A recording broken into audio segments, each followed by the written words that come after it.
History remembers Xerxes as a god king who commanded millions, yet within the gilded corridors of Persepolis, his touch was not divine.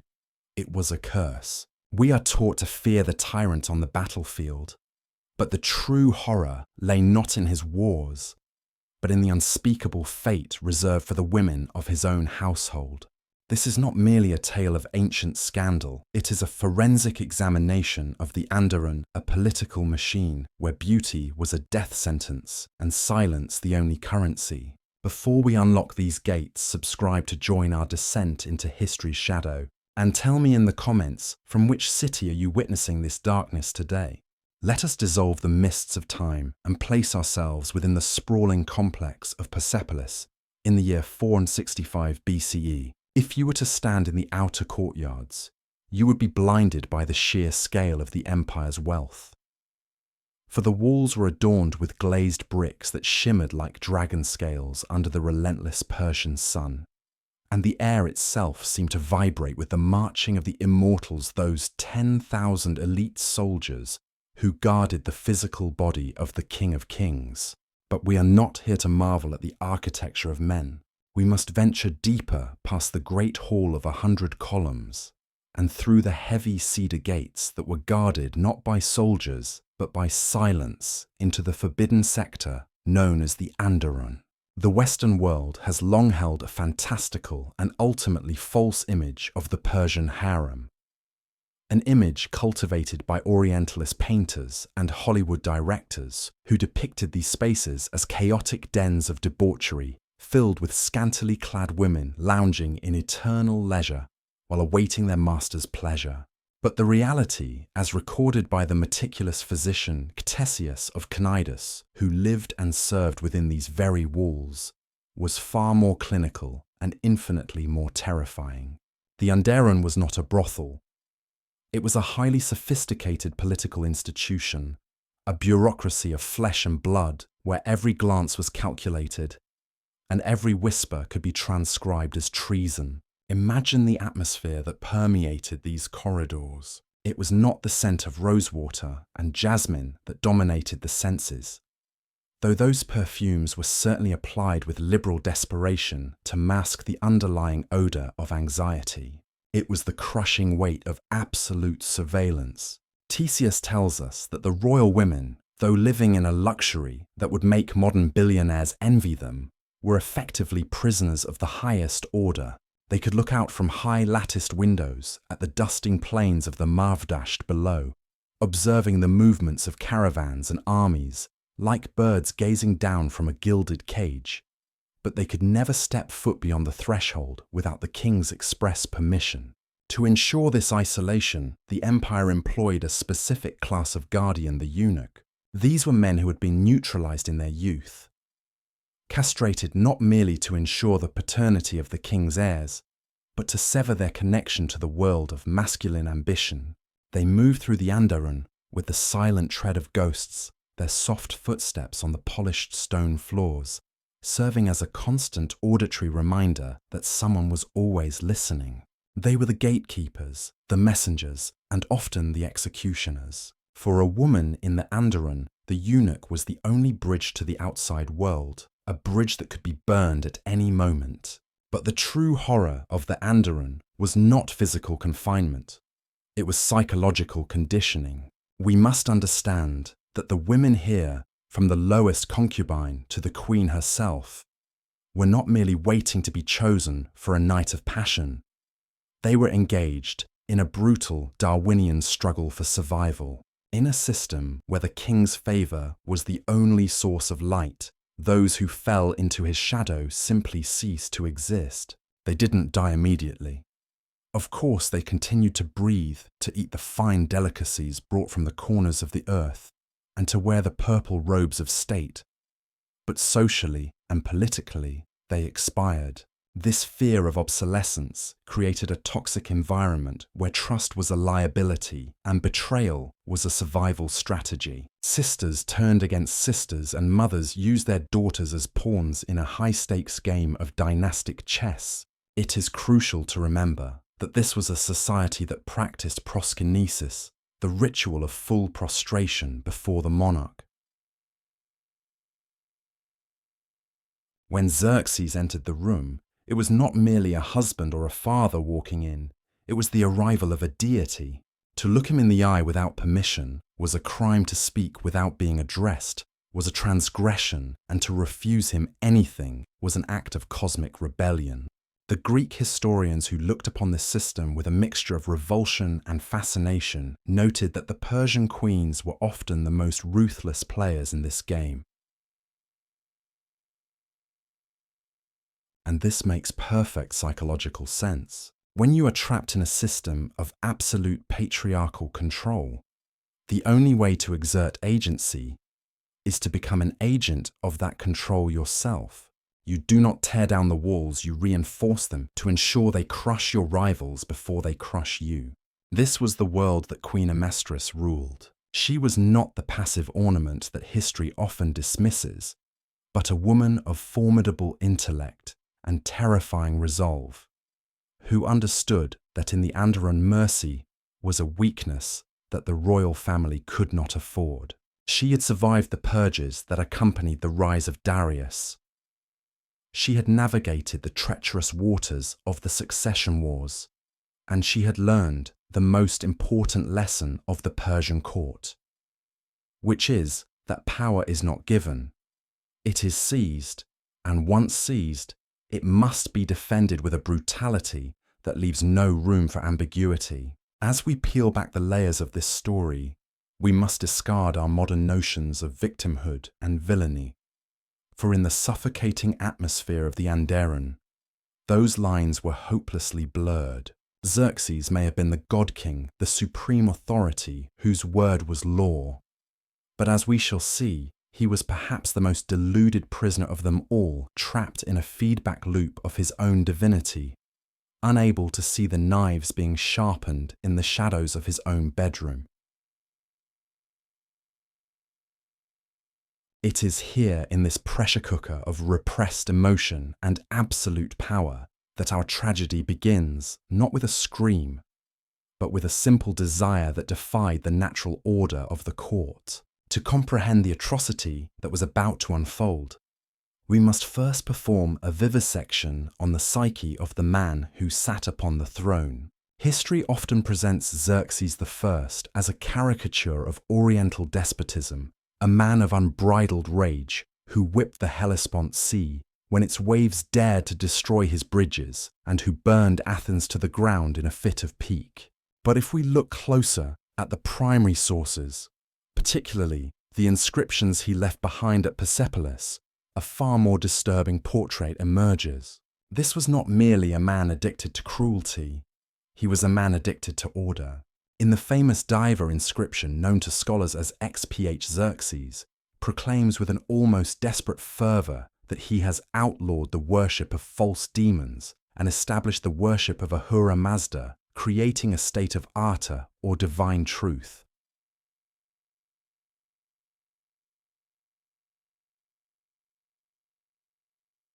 He writes, "I became king by the will of Ahura Mazda, and I set this world in its place." Note the language. He believed his role was not just to govern, but to fundamentally align the chaotic universe with a cosmic moral structure. This is the danger of absolute power when it is married to religious conviction. When a ruler believes that his will is synonymous with the will of the Creator, then any resistance to his desires is not just political opposition, it is blasphemy against the very fabric of reality. By the year 465 BCE, Xerxes was a man haunting his own palace. The humiliating defeats in Greece were a decade behind him, but the scars they left on his ego were fresh and festering. He had retreated from the world of warfare into the world of monumental architecture, pouring the empire's wealth into building the Hall of 100 Columns. Perhaps because stone does not talk back, and stone does not fail you. He was surrounded by sycophants who whispered only what he wished to hear, creating a feedback loop of validation that severed his last tether to human empathy. He was a prisoner king, trapped in a solitude so profound that other human beings had ceased to be people and had become mere props in the theatre of his existence. But if Xerxes was the face of the empire, the hand that held the dagger in the shadows belonged to someone else. We must now turn our gaze to Queen Amestris. In the standard historical narrative, she is often reduced to a jealous shrew, a stereotype of the vengeful woman scorned. But the Persepolis fortification tablets, which are administrative records from the heart of the empire, paint a picture of a woman who possessed a terrifying degree of agency and economic power. Amestris was not sitting idly in the harem waiting for the king's attention. She controlled vast estates, she managed her own workforce, and she commanded a personal retinue that would have rivaled that of a minor satrap.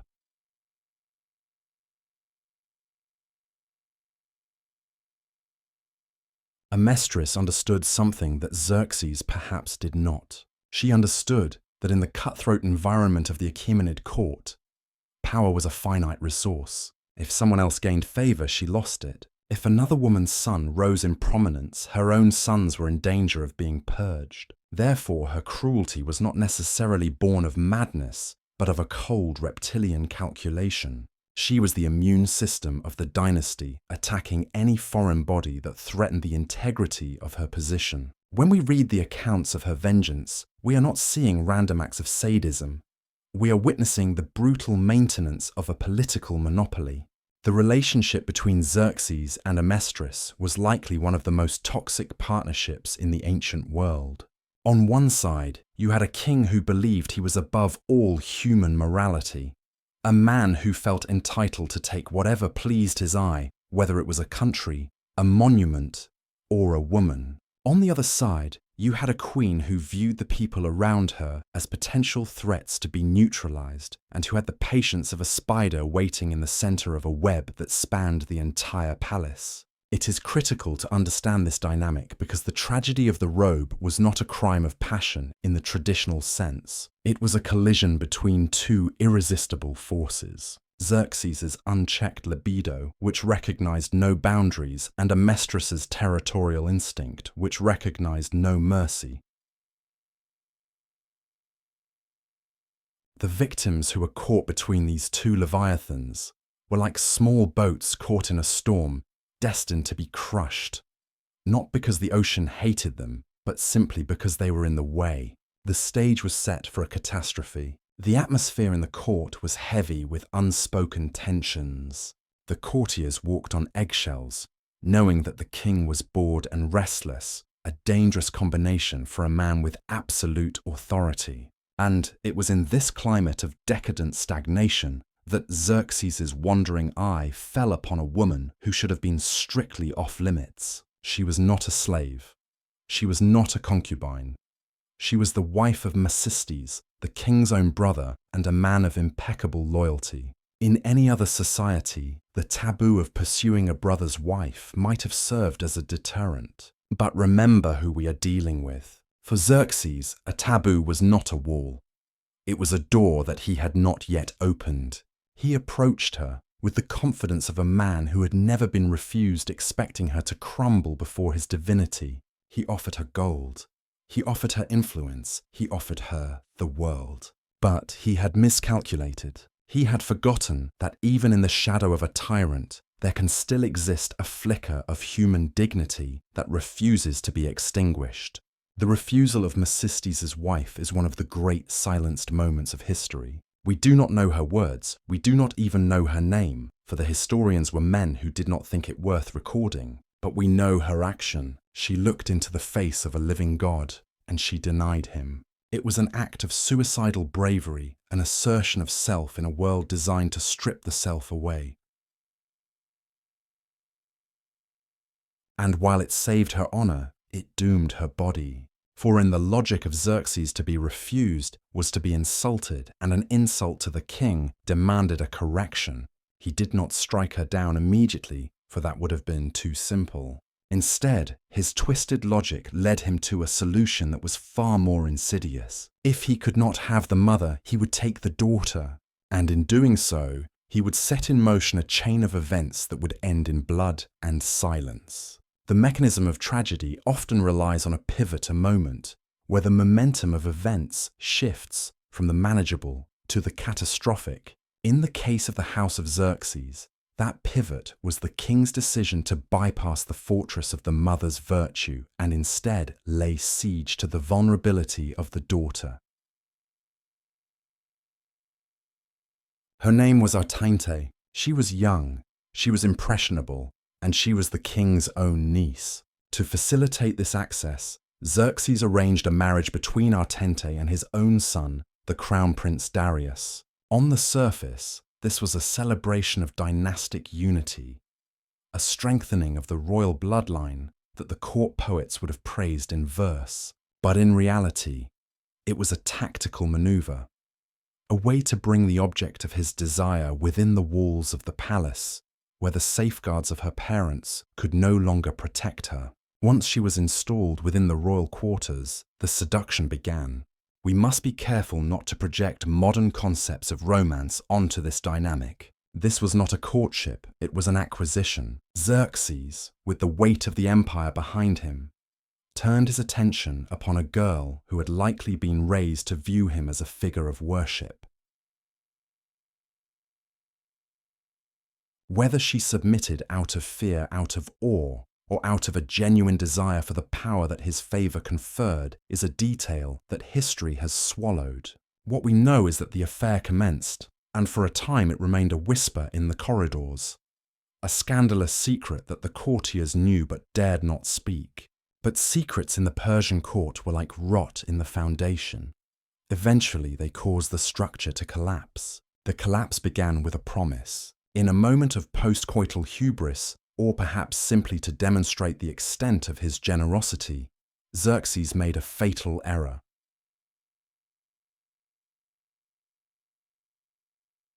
He told Artainte that she could ask for anything in his empire, anything at all, and he would grant it to her. It was the kind of open-ended vow that appears in myths and fairy tales, always as a prelude to disaster. He likely expected her to ask for gold for jewels, or perhaps for a city to rule. But Artainte, whether driven by a naive vanity or a hidden streak of malice, asked for the one thing that Xerxes should never have given. She asked for the robe he was wearing. To understand the gravity of this request, we must pause and examine the artifact itself. This was not merely a piece of clothing, it was a masterpiece of textile art.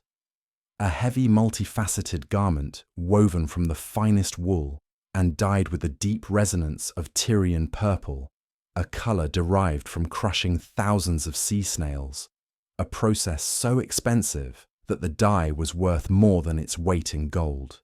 But its value was not merely monetary, it was emotional. The robe had been woven by Queen Amestris herself. Picture the queen sitting at her loom day after day, her fingers working the gold thread through the fabric.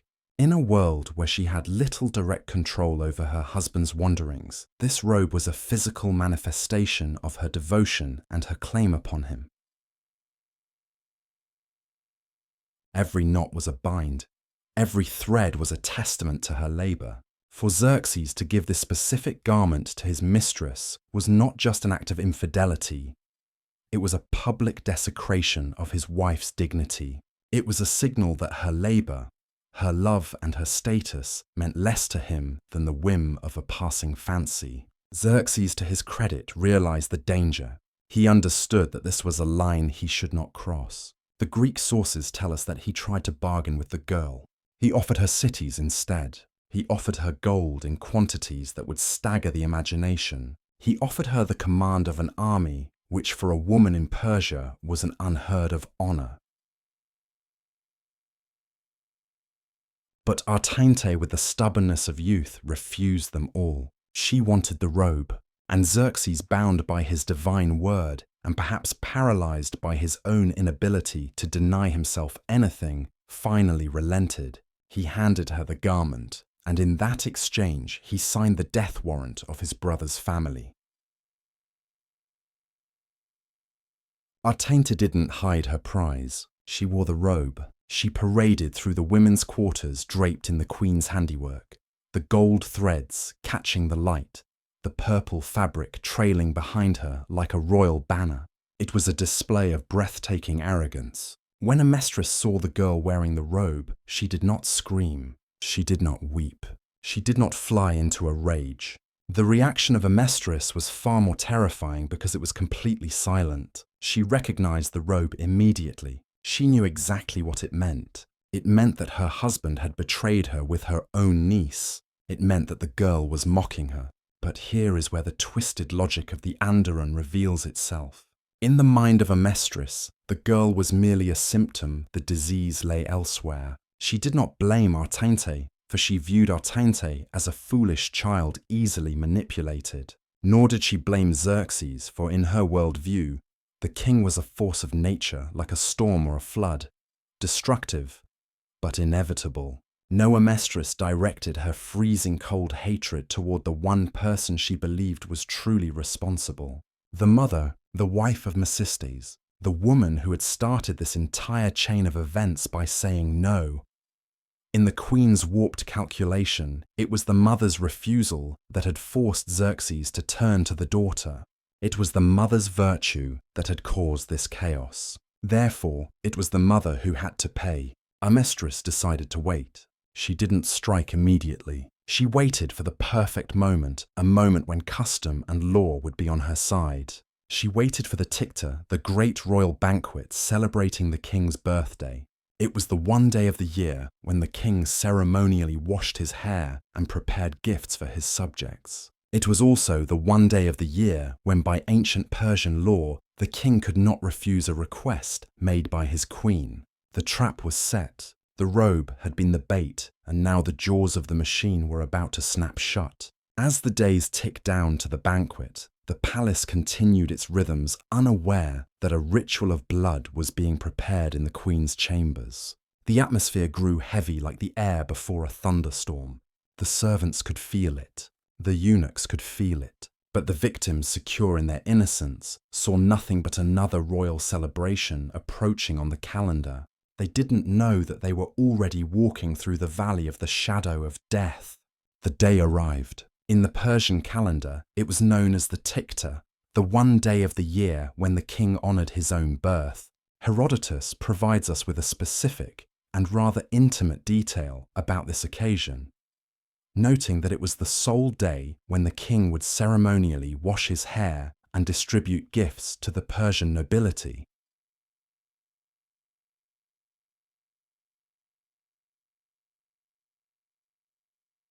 The great Apadana audience hall would have been filled with the scent of burning frankincense and the murmurs of thousands of guests.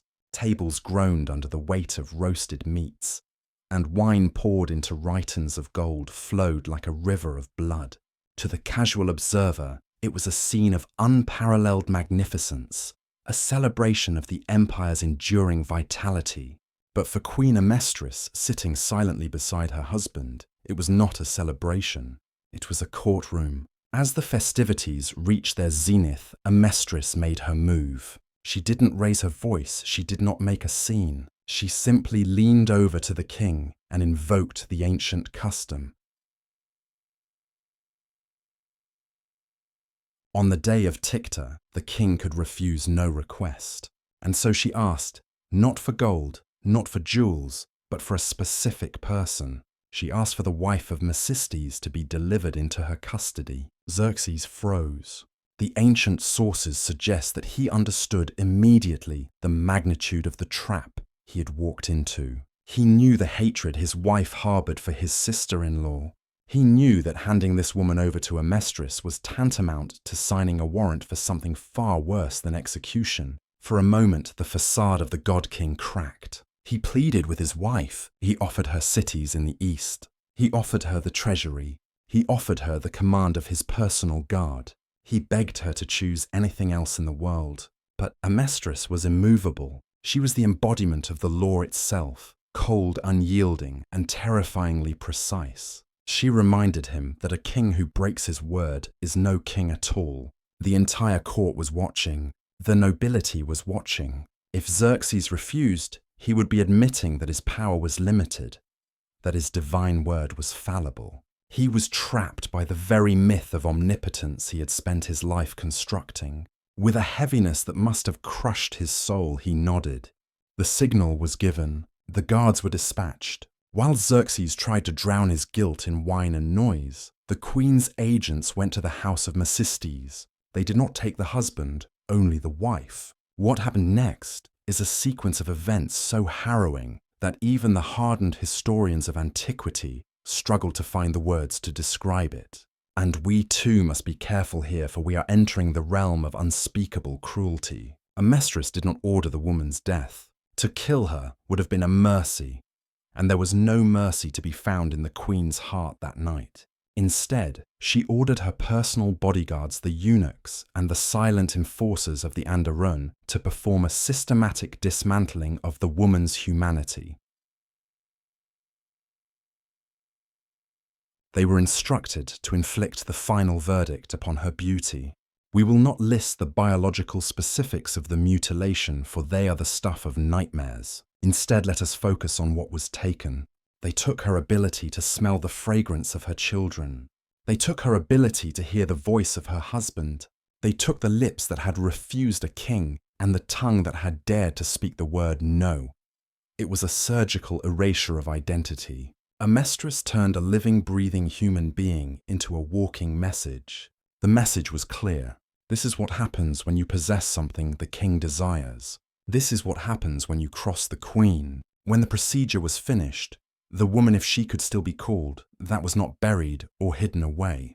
In a final act of psychological torture, Amestris ordered her to be sent back to her husband's house. She wanted Mercistes to see. She wanted him to witness the transformation. Imagine the moment Mercistes returned home from the royal banquet. He likely expected to find his wife waiting for him, perhaps upset, perhaps fearful, but alive. Instead, he found a figure sitting in the shadows of the courtyard. A figure that wore his wife's clothes, but whose face had been reduced to a landscape of raw agony. The shock must have been physical, a blow to the chest that stopped the heart. This was not just violence, it was a desecration of the sanctity of the home. Why? Why such extreme measures? We must understand that in the political theatre of the Achaemenid court, this was not merely sadism. It was a reassertion of dominance. Amestris was demonstrating that her authority penetrated every wall and every defense. By destroying the wife, she was effectively castrating the husband, showing Mercistes that despite his royal blood, despite his military command, he could not protect the one thing that mattered most. She had turned his love into a weapon and used it to eviscerate him. This was the true face of the Golden Cage. It was a place where the human body was merely a canvas for the display of power. The mutilation of Mercistes' wife stands as a grim monument to the reality that in a system of absolute tyranny, there is no such thing as a private life. Every breath you take, every person you love exists only at the sufferance of the crown. And as the sun rose over Persepolis the next morning, shining indifferently on the gold and the mud, the screams had faded into a whimpering silence. But the echoes of that night would eventually bring the entire house of Xerxes crashing down. Violence in the physical world follows the laws of physics. Every action has an equal and opposite reaction. Mercistes, seeing the ruined form of his wife, did not collapse into despair. He erupted into a calculated fury. He understood immediately that there was no safety left in Persepolis. The social contract between brother and king had been irrevocably shattered. With his sons and a handful of loyal retainers, he fled the capital, riding hard for the province of Bactria. This was not a flight of cowardice, it was a strategic retreat. Mercistes was the satrap of Bactria, a region known for its fierce warriors, and he intended to raise a rebellion that would shake the pillars of the empire. But Xerxes, the man who had been too slow to save his own fleet at Salamis, was terrifyingly fast when it came to preserving his own skin. He understood that a wounded brother is the most dangerous enemy a king can have. Before Mercistes could reach the safety of his province, the king's agents intercepted him. History does not record the specifics of the skirmish, but the outcome was absolute. Mesistes was neutralized, but in the logic of the Achaemenid purge, death was not enough. To ensure that no future avenger would rise from the ashes, Xerxes ordered the execution of Mesistes' sons and his entire household. The bloodline was not merely cut, it was cauterized. The woman who had said no was dead. The husband who had loved her was dead. The children who carried their name were dead. Silence once again descended upon the Anderun. Queen Amestris had won. She had demonstrated that her power was absolute, and that the boundaries of her marriage were enforced with the edge of a sword. But there is a price to be paid for ruling through fear. When you turn your home into a slaughterhouse, you eventually find that you are slipping on the blood you have spilled. The timeline moves forward to August 465 BCE. 20 years have passed since the Greek humiliation. Xerxes is now an old man by the standards of the ancient world. He has retreated further and further into his shell of paranoia, trusting no one but his inner circle. But the poison of betrayal had already seeped into the heart of the palace. The threat did not come from a foreign army or a rebellious satrap. It came from the very shadows he had created. Artabanus, the commander of the royal bodyguard, and Aspametres, a high-ranking eunuch, perhaps one of the very men who had served in the Anderun, conspired against him. In the dead of night, they entered the king's bedchamber. There were no epic speeches, no clash of armies, just the stifled sounds of struggle in the dark and the wet tearing of flesh. The man who had declared himself the King of Kings, who had whipped the sea and levelled mountains, died alone in his bed, betrayed by the very instruments of his protection.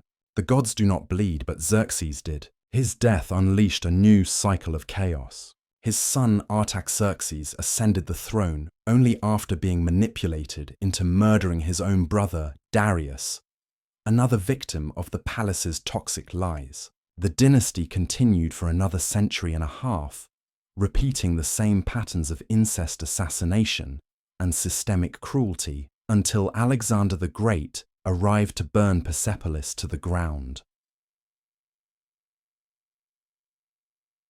When the fires consumed the Hall of 100 Columns and the roof of the Apadana collapsed in a storm of ash, it was perhaps the only cleansing moment in the site's history.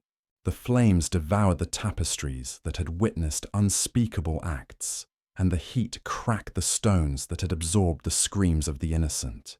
Today, the ruins of Persepolis stand in the Mavdasht plain of Iran, like the skeletal remains of a leviathan. Tourists wander through the gate of all nations, marveling at the colossal Lamassu statues and snapping photos of the intricate bas-reliefs. They see the glory of an empire that once spanned 3 continents. They listen to guides recite the names of kings and the dates of battles. But if you stand very still away from the tour groups and the noise of the modern world, you can sense a different frequency. The stones of the Anderun are still there. They do not speak of glory. They speak of a suffocation so profound that it feels heavy on the chest, even after 2.5 millennia. They remind us that the most dangerous places in history were often not the battlefields, but the bedrooms of the powerful. The story of Xerxes and the nameless wife of Mesistes is not a relic of the past. It is a mirror. It reflects the eternal, terrifying truth of what happens when human beings are reduced to objects of possession, when no is treated as a crime, and when a system is built to protect the abuser at the cost of the abused. We like to believe that we have evolved beyond such barbarism. We tell ourselves that the Golden Cage is a thing of antiquity, but look around. Power still seeks to isolate, authority still seeks to silence, and behind the closed doors of our own modern institutions, inside the high-walled mansions of our own elites, the dynamics of the Anderun are still playing out in whispers. The costumes have changed, but the script remains hauntingly the same. So as we leave the ghosts of Persia to their eternal rest, I leave you with a question that should follow you into the safety of your own night. We know what Xerxes did to the women in his walls because history finally found a voice to tell it. But in our world right now, in the silence of our own cities, whose stories are still waiting for the walls to fall so they can finally be heard,